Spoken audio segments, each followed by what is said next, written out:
الشيطان الرجيم بسم الله الرحمن الرحيم فلم تقتلوهم ولكن الله قتلهم سو تم نے ان کو قتل نہیں کیا لیکن اللہ تعالیٰ نے ان کو قتل کیا وما رميت إذ رميت ولكن الله رمى اور اس وقت آپ نے مٹھی خاک پھینکی آپ نے نہیں پھینکی جس وقت آپ نے پھینکی لیکن اللہ تعالیٰ نے پھینکی وَلِيُبْلِيَ الْمُؤْمِنِينَ مِنْهُ بَلَاءً حَسَنًا تاکہ اللہ تعالیٰ ایمان والوں پر اپنی طرف سے خوب احسان کرے ان اللہ سمیع علیم بے شک اللہ تعالیٰ خوب سننے والے خوب جاننے والے ہیں ذَلِكُمْ وَأَنَّ اللَّهَ مُهِنُ كَيْدِ الْكَافِرِينَ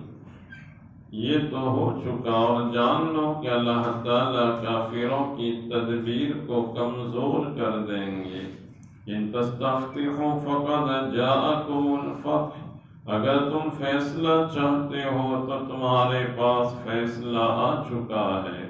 وَإِن تَنْتَهُوا فَهُوَ خَيْرٌ لَكُمْ اور اگر تم باز آ جاؤ تو وہ تمہارے لیے بہتر ہے وَإِن تَعُودُوا نَعُودْ اور اگر تم دوبارہ یہ کرو گے تو پھر ہم یہی کریں گے وَلَن تُغْنِيَ عَنْكُمْ فِئَتُكُمْ شَيْئًا وَلَوْ كَثُرَتْ وَأَنَّ اللَّهَ مَعَ الْمُؤْمِنِينَ اور ہرگز تمہاری جماعت کچھ فائدہ نہیں پہنچائے گی اگرچہ وہ بہت ہو اور بے شک اللہ تعالیٰ ایمان والوں کے ساتھ ہے یا ایہا الذین آمنوا اطیعوا اللہ ورسولہ ولا تولوا عنہ وانتم تسمعون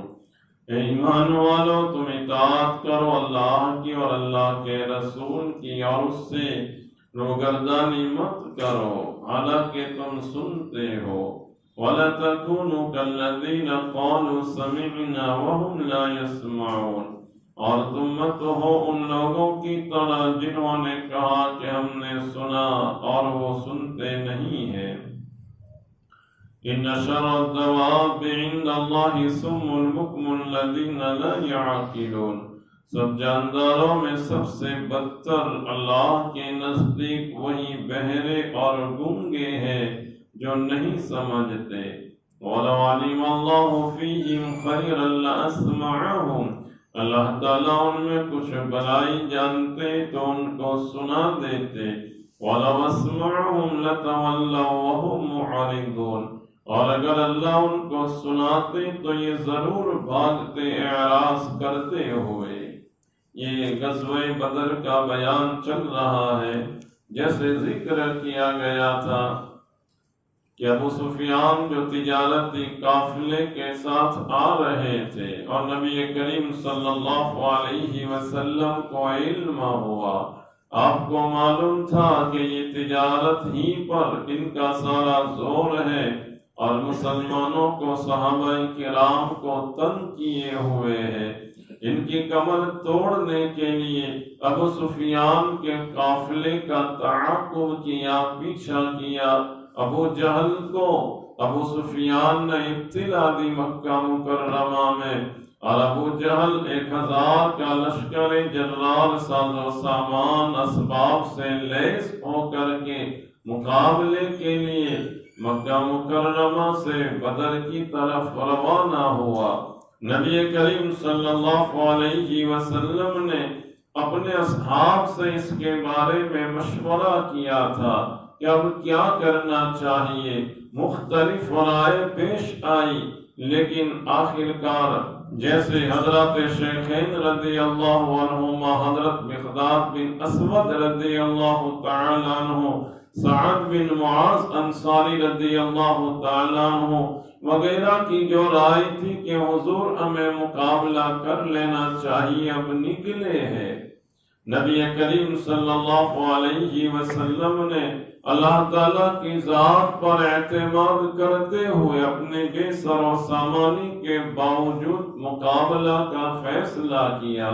آپ اپنے عریش میں اور چھپر جو بنایا گیا تھا اور جس کی نگہبانی حضرت سعد بن معاذ رضی اللہ تعالیٰ عنہ کر رہے تھے اس میں آپ اللہ تعالیٰ کے حضور میں دعا فرما رہے تھے کہ یہ اللہ اگر اس جماعت کو شکست مل گئی تو اب قیامت تک تیرا نام لینے والا کوئی باقی نہیں رہے گا، اس جماعت کو تو فتح عطا فرما، کامیابی عطا فرما۔ چنانچہ حضرت نبی کریم صلی اللہ علیہ وسلم نے اپنی آنکھوں سے جبرائیل کو دیکھا، اپنے دانت سے غبار جھاڑ رہے ہیں اور سیہزم الجمع ویولون الدبر کہتے ہوئے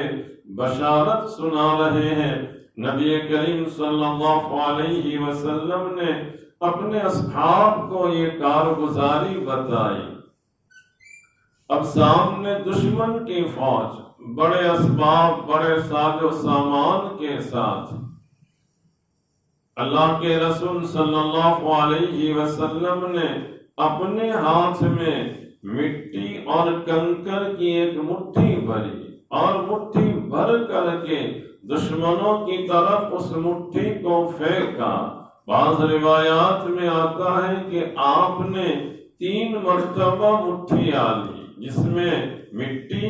اور کنکر تھے۔ ہر مرتبہ آپ اپنی زبان مبارک سے پڑھتے جاتے تھے شاہد الوجوہ، یعنی چہرے خراب ہو، اور پڑھتے جاتے اور اس مٹھی جو مٹی اور کنکر سے بھری ہوئی تھی اس کو دشمنوں کی طرف پھینکتے جاتے تھے۔ یہ 3 مرتبہ نبی کریم صلی اللہ علیہ وسلم نے عمل کیا۔ اللہ تعالیٰ نے اپنی قدرت کاملہ کے ذریعے وہ جو مٹی تھی اور کنکر تھے اس کے ریزے کو دشمنوں کی جماعت میں سے ہر ایک کی آنکھوں میں اس کو پہنچا دیا،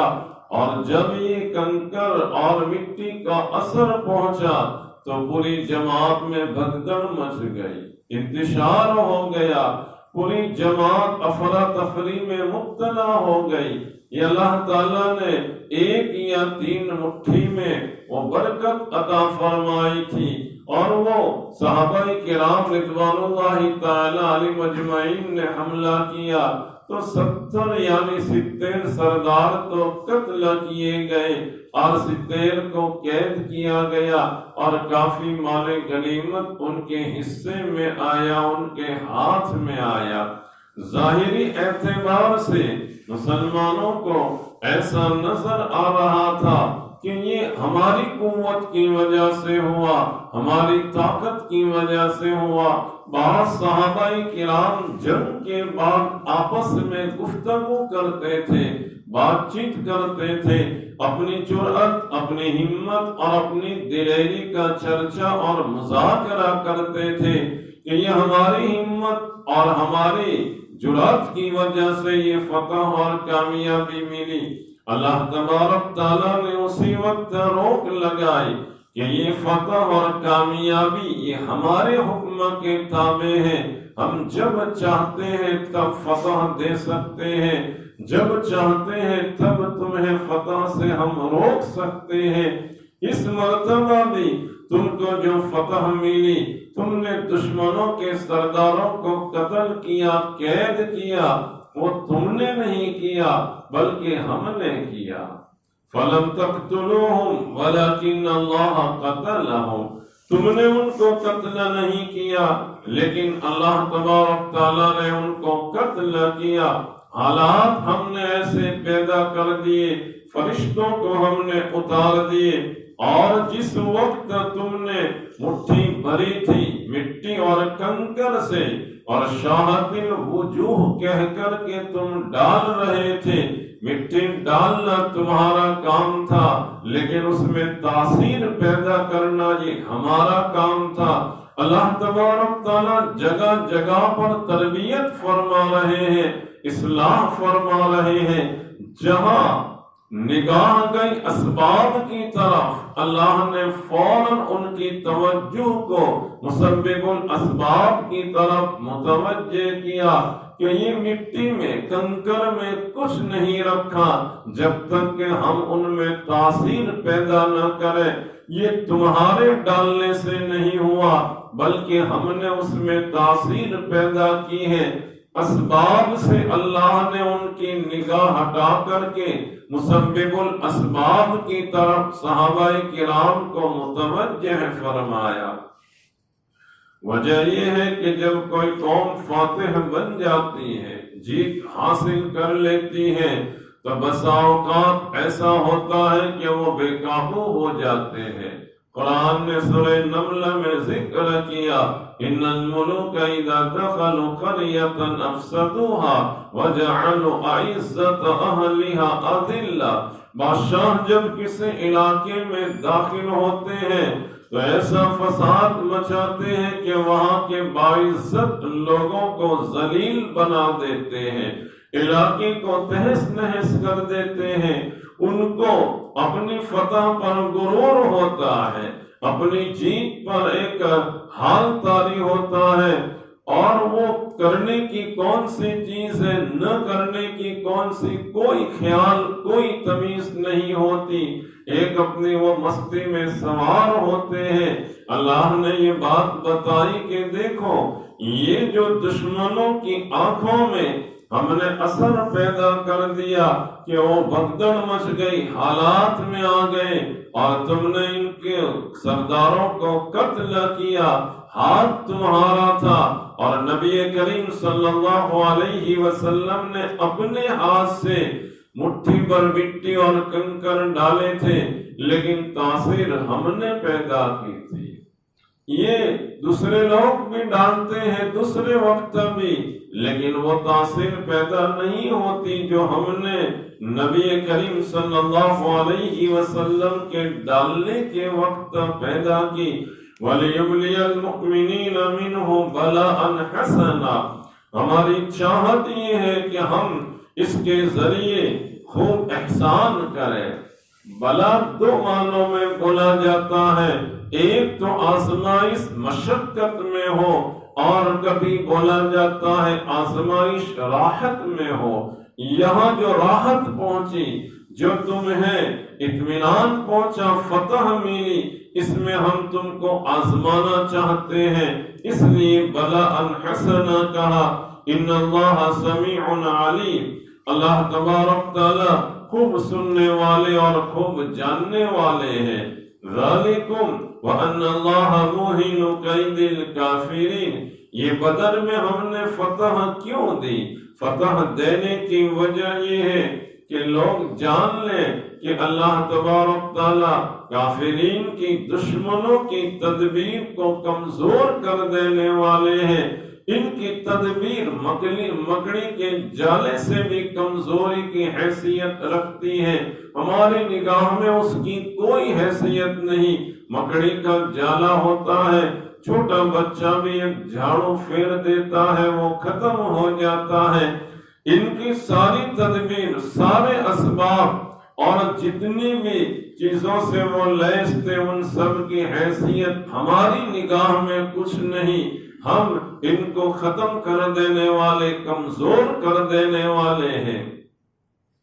ابو جہل جس وقت مکہ مکرمہ سے روانہ ہو رہا تھا، پوری فوج کو اور لشکر کو لے کر کے، اس وقت وہ بیت اللہ کے پاس پہنچا تھا، اور کعبۃ اللہ کے پردے پکڑ کر کے وہ رو رو کر کے دعا مانگ رہا تھا، اور یہ کہہ رہا تھا کہ اللہ ہم میں سے جو جماعت حق پر ہو، ہم میں سے جو جماعت شریف ہو، ہم میں سے جو جماعت کریم ہو، ہم میں سے جو جماعت تیرے نزدیک افضل ہو، اس کو فتح عطا فرما۔ اس نے فتح اور کامیابی کا سوال اپنے لیے نہیں کیا تھا، بلکہ یہ بات کہی تھی کہ ہمارے پروردگار دو جماعتوں میں سے جو جماعت بھی شریف ہو، کریم ہو، افضل ہو، اس کو آپ فتح عطا فرمانا۔ ایک اعتبار سے وہ دعا مانگ رہا تھا، لیکن حقیقت میں وہ اس کے حق میں بددعا تھی، اس لیے کہ شریف اور کریم اور افضل جماعت وہ تو حضرات صحابہ کرام رضوان اللہ تعالی علیہم اجمعین کی جماعت تھی۔ یہ جیسا اس نے پردے پکڑ کر کے دعا مانگی تھی، اللہ تعالیٰ نے اس واقعے کو ذکر کیا کہ ان تستفتحوا فقد جاءکم الفتح، کہ اگر تم چاہتے ہو فیصلہ تو تمہارے پاس فیصلہ آ چکا ہے۔ تم نے خود کعبۃ اللہ کے پردے پکڑ کر کے فیصلہ طلب کیا تھا کہ جو جماعت بھی حق پر ہو اور شریف اور کریم ہو اس کو فتح عطا فرمانا۔ ہماری نگاہ میں نبی کریم صلی اللہ علیہ وسلم اور ان کی جماعت حق پر ہے، تو لو یہ فیصلہ حق والا آ چکا ہے کہ فتح ہم نے ان کو عطا فرمائی۔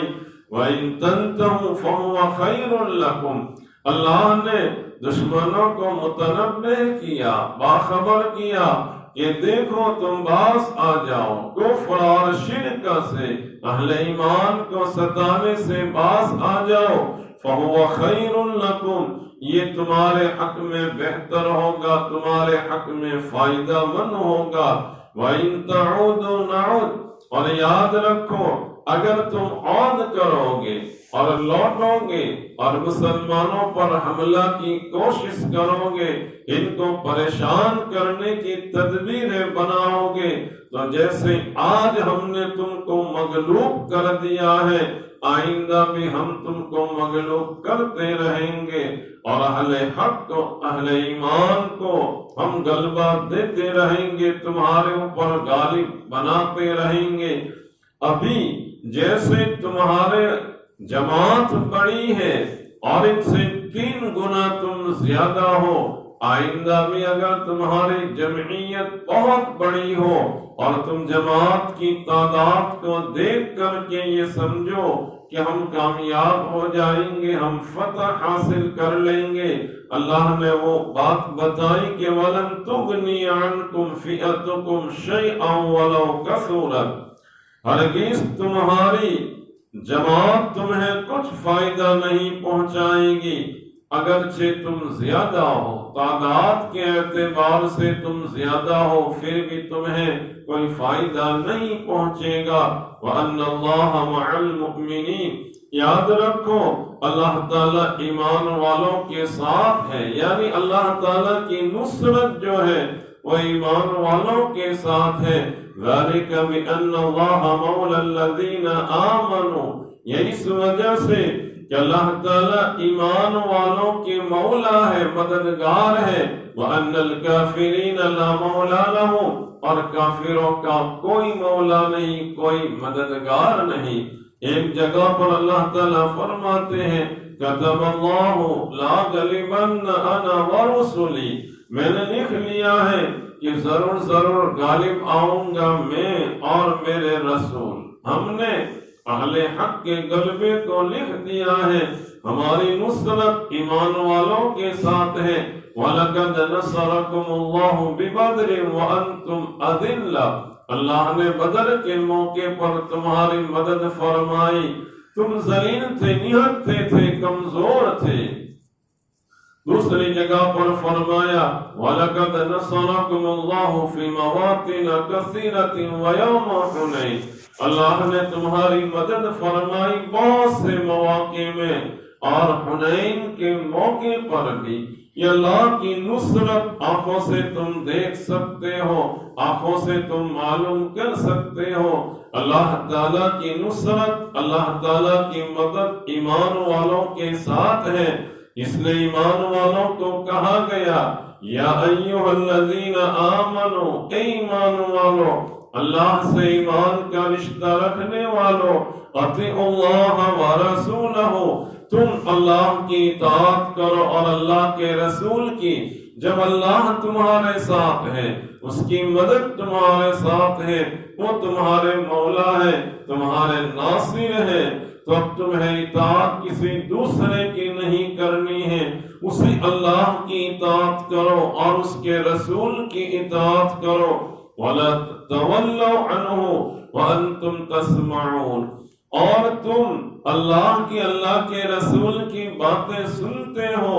اب روگردانی مت کرو، اعراض مت کرو، یعنی جب سنتے ہو تو ایسا سنو کہ عمل بھی تم کرتے ہو جاؤ۔ یہ کیا ہوا کہ تم اللہ کی بات سنتے ہو، اللہ کے رسول کی بات سنتے ہو، لیکن عمل کے اعتبار سے دیکھا جاوے تو ہماری زندگی پوری کی پوری علیحدہ ہے۔ کسی بادشاہ کا کوئی وزیر ہو اور وزیر نے اس کو کہا کہ تم ہماری اطاعت کرنا، تو اس وزیر کے لیے جو بادشاہ نے وردی متعین کی ہے وہ پہننا ضروری، جو چہرہ بادشاہ نے بتایا ہو اس کے مطابق کرنا ضروری، جو ذمہ داری سپرد کی ہے اس کو ادا کرنا ضروری۔ ایک دنیا میں بادشاہ کی اطاعت کتنی ضروری، وہ بادشاہوں کا بادشاہ ہمیں اطاعت کا حکم دے رہا ہے کہ تم میری اطاعت کرنا، دوسری قوموں کی تم مشابہت اختیار مت کرنا۔ لیکن اللہ اور اللہ کے رسول کے نام لینے والے اللہ اطاعت کا حکم دیتے ہیں اپنے اور اپنے رسول کی، لیکن یہ فرما برداری میں مشرکین کا طریقہ، یہود کا طریقہ، نصارہ کا طریقہ۔ نبی کریم صلی اللہ علیہ وسلم فرماتے ہیں من تشبہ بقوم فہو منہم، جو آدمی جس قوم کی مشابہت اختیار کرتا ہے وہ اسی میں سے ہوگا۔ تو سننا اس وقت فائدہ پہنچاتا ہے جب اس میں عمل کا بھی جذبہ ہو۔ حضرات مفسرین کرام فرماتے ہیں کہ سننے کے بعد تفہم ہونا چاہیے، یعنی جو سنا ہے اس کو سمجھنا، اور تفہم یعنی سمجھنے کے بعد اعتقاد، یقین ہونا چاہیے کہ یہ جو بات کہی گئی ہے وہ صحیح ہے، تیسرے نمبر پر، اور پھر چوتھے نمبر پر اعتقاد کے بعد عمل۔ یہ چار چیزیں کامل ایمان والوں میں ہوتی ہیں۔ وہ سنتے ہیں، سننے کے بعد سمجھتے ہیں، سمجھ کر کے اعتقاد، ایک عقیدت، یقین ہو جاتا ہے یہ میرے اللہ کی بات ہے، اللہ کے رسول کا یہ فرمان ہے، اور پھر اعتقاد کے بعد وہ عمل میں آ جاتا ہے، عملی طور پر زندگی میں وہ اتارتا ہے۔ یہ کامل ایمان والے کی علامت ہوتی ہے، جس نے سن لیا، تفہم کیا، سمجھ لیا اور اعتقاد بھی ہو لیکن عمل نہیں ہے، وہ کامل ایمان والا نہیں۔ منافقین نبی کریم صلی اللہ علیہ وسلم کی خدمت میں پہنچتے تھے، سنتے تھے آپ کی بات کو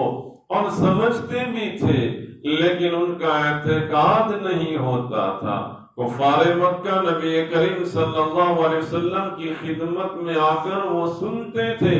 لیکن کانوں سے ٹکرا کر کے وہ نکل جاتی، بات چلی جاتی۔ وہ سننا نہ سننے کے برابر ہے۔ اس بارے میں کچھ وعیدیں بتائی گئی کہ وَلَا تَكُونُوا كَالَّذِينَ قَالُوا سَمِعْنَا، تم مت بنو ان لوگوں کی طرح جنہوں نے کہا کہ ہم نے سنا، وَهُمْ لَا يَسْمَعُونَ، حالانکہ وہ سنتے نہیں۔ یعنی کان تک وہ آواز پہنچتی ہے جو حقیقی سننا، کہ جس کے بعد سمجھنا ہو، سمجھنے کے بعد اعتقاد ہو، اور اعتقاد کے بعد عمل کرنا ہو، یہ بات ان میں نہیں ہوتی۔ ان شر الدواب عند اللہ صم البکم الذین لا یعقلون، پوری کائنات میں سب سے بدترین جاندار اللہ کے نزدیک کوئی گائے، بھینس، بکری نہیں ہے، کوئی خنزیر اور کتا نہیں ہے، بلکہ وہ بہرے اور گونگے ہیں جو نہیں سمجھتے ہیں۔ سنتے تو ہے لیکن اس میں تفہم نہیں، سمجھنے کی صلاحیت نہیں، وہ جذبہ نہیں۔ یہی انسان جس کو اللہ نے احسن تقویم میں بہترین ڈھانچے والا بنایا تھا، لَقَدْ خَلَقْنَا الْإِنسَانَ فِي أَحْسَنِ تَقْوِيمٍ، ہم نے انسان کو بہترین ڈھانچے میں بنایا، اور وہ ترقی کرتا ہے طاعات سے، عبادات سے، یہاں تک کہ وہ فرشتوں سے بھی اوپر درجے تک پہنچ جاتا ہے، اور اشرف المخلوقات، ساری مخلوقات میں سب سے زیادہ شریف اور اونچے درجے والا وہ ہو جاتا ہے۔ لیکن جب پروردگار سے وہ بغاوت کرتا ہے، پروردگار کی جب وہ نافرمانی کرتا ہے، تو اللہ تبارک تعالیٰ اس کو اتنے گھٹیے درجے تک اور نیچے درجے تک پہنچا دیتے ہیں کہ وہ جانوروں سے بھی بدتر ہو جاتا ہے۔ جانور تو چارہ کھا کر کے اپنے مالک کو پہچانتے ہیں، اور یہ تو ایسا کہ مالک کی نافرمانی، سرکشی، بغاوت، اس لیے وہ اسفل سافلین میں پہنچ جاتا ہے، سب سے نیچے والے درجے میں۔ وہ کون لوگ ہیں جو حق بات سننے سے بہرے ہیں، حق بات بولنے سے بہرے گنگے ہیں، اور کچھ وہ سمجھتے نہیں ہیں۔ وَلَوْ عَلِمَ اللَّهُ فِيهِمْ خَيْرًا لَأَسْمَعَهُمْ، اگر اللہ تعالیٰ ان میں کچھ بلائی جانتے تو اللہ تعالیٰ ضرور ان کو سنا دیتے۔ یعنی ان میں صلاحیت ہی نہیں کہ کچھ بلائی کو حاصل کریں، آگے بڑھیں۔ نصیحت اس وقت فائدہ مند ہوتی ہے، سود مند ہوتی ہے، جب انسان سننے کا جذبہ پیدا کرے اور یہ طے کرے کہ سن کر کے میں سمجھوں گا، اور سمجھنے کے بعد یہ طے کرے کہ اس بات کا میں اعتقاد رکھوں گا، یقین رکھوں گا، یہ میرے نفع والی بات ہے، میرے فائدے والی بات ہے۔ اور چوتھے نمبر پر جب وہ عمل میں لانے کی فکر اور کوشش کرے تو وہ ترقی کرتا ہے، ورنہ آدمی سننے پر اکتفا کرے، صرف سمجھنے پر اکتفا کرے اور اعتقاد تک، لیکن عملی زندگی کی وہ مشق نہ کرے، یا اعتقاد کی طرف وہ آگے نہ بڑھے، یا سمجھنے کی طرف وہ آگے نہ بڑھے، تو اس کے کان تو لطف اور مزہ لے لیں گے، لیکن جو اس کا فائدہ ہونا چاہیے تھا وہ فائدہ نہیں پہنچے گا۔ جن لوگوں کی دل کی دنیا بدل گئی، ایک آیت سنی، ایک حدیث سنی، سن کر کے انہوں نے اس کو سمجھا، اعتقاد کیا اور عمل میں لانے کی کوشش کی، اللہ تعالیٰ نے ان کو کہاں سے کہاں پہنچا دیے۔ فضیل بن عیاض رحمت اللہ علیہ یہ ڈاکوؤں کے سردار تھے، اتنا کام وہ کرتے تھے کہ جہاں پر بھی وہ ڈاکہ زنی کرتے، لوٹ مار کرتے، تو لکھ لیتے تھے کہ میں نے کون سا قافلہ کہاں لوٹا ہے۔ ایک آیت صرف سنتے ہیں، قافلے کو لوٹنے جاتے ہیں۔ أَلَمْ يَأْنِ لِلَّذِينَ آمَنُوا أَن تَخْشَعَ قُلُوبُهُمْ لِذِكْرِ اللَّهِ، کیا ابھی تک ان لوگوں کے یہ وقت نہیں آیا کہ ان کے دل ڈر جاوے؟ ایک سننے کے بعد سمجھا، اعتقاد کیا، عمل، اور فوراً بولنے لگے بلا قد حان، بلا قد حان، وہ وقت آ گیا، وہ وقت آ گیا، اور جہاں جہاں انہوں نے لیا تھا سب کا مال وہ پہنچاتے ہیں۔ وہ سمجھتے ہیں کہ یہ حقوق العباد ہے، میں کتنوں کو جواب دوں گا، یہ ایک لرزداری ہو جاتا ہے سن کر کے۔ یہ سننا ایسا تھا کہ ان کو عمل تک انہوں نے وہ مجبور ہو گئے۔ تو یہ چیز ایسی ہوتی ہے کہ آدمی تائب ہو جاتا ہے، اس کی اندر کی دنیا جو ہے وہ بدل جاتی ہے۔ اللہ فرماتے ہیں کہ ان میں کفار مشرکین میں بلائی جانتے تو ہم ان کو بھی سناتے، وَلَوْ أَسْمَعَهُمْ، اگر وہ سن بھی لیتے تو لَتَوَلَّوْا وَهُمْ مُعْرِضُونَ، لیکن سننے کے بعد ان میں سمجھنے کا، اعتقاد کا، عمل کا جذبہ نہیں، اس لیے وہ بھاگیں گے اعراض کرتے ہوئے، روگردانی کرتے ہوئے۔ آنے والی آیتوں میں اللہ تعالیٰ ایمان والوں کو پھر فرماتے ہیں، اے ایمان والوں، جب بھی تمہیں ندا دی جاوے،